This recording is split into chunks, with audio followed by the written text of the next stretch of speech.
কি মামুরে কেন লাগে পুরো সাজানো, মাথায় সাদা টুপি, সাদা পাঞ্জাবি, সাদা পায়জামা, সাদা স্যান্ডেল, সেই না? সেই কিছু একটা মিসিং আছে মনে হয়। এই তো একদম পারফেক্ট। আমি কখনো জীবনে মসজিদের বারান্দায় যাই না, এখন 5 ওয়াক্ত নামাজ কিন্তু জামাতে পড়ি। সামনে আসন্ন নির্বাচন 12 তারিখ, রাস্তায় পুরাপুরি দেয়াল শেষ আমার পোস্টারে।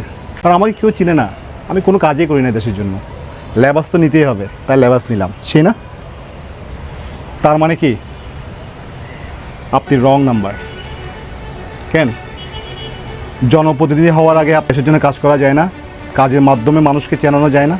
কেন আপনারা লেবাস নিচ্ছেন, দুয়ারে দুয়ারে ভিক্ষা করতেছেন, লিফলেট বিলি করতেছেন? তার মানে হচ্ছে আপনাকে কেউ চিনে না, কেউ চিনে না। তার মানে আপনি রং নাম্বার। নির্বাচন আসার আগেই দেখলাম কি জানেন, নালাতে গিয়ে নিজের হাতে ময়লা পরিষ্কার করে। জীবনে সে ঘরে এক গ্লাস পানি নিয়ে খায় নাই।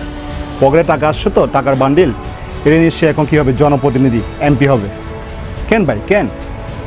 দেশটা কেন বরবাদ করতেছেন? দেশের জন্য কাজ করেন, ভালো ভালো কাজ করেন, নিরাপত্তা নিশ্চিত করেন, মানুষের যে মৌলিক চাহিদাগুলো আছে সেগুলো সম্পূর্ণ করেন।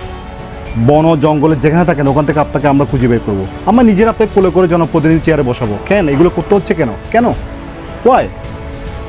এসব নাটক আর কয়দিন চলবে? 5ই আগস্টের আগে যেরকম ছিল 5ই আগস্টের পরে সে একই রকম, শুধু মানুষ বদলাইছে ভাই, শুধু মানুষ।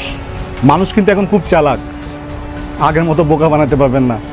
শোধরান, দুয়ারে দুয়ারে ভিক্ষা করা বন্ধ করেন, দেশের জন্য কাজ করেন। এই ধরনের লেবাস নিয়ে কখনো দেশ চালাতে পারবেন না। সবাই ভালো থাকবেন।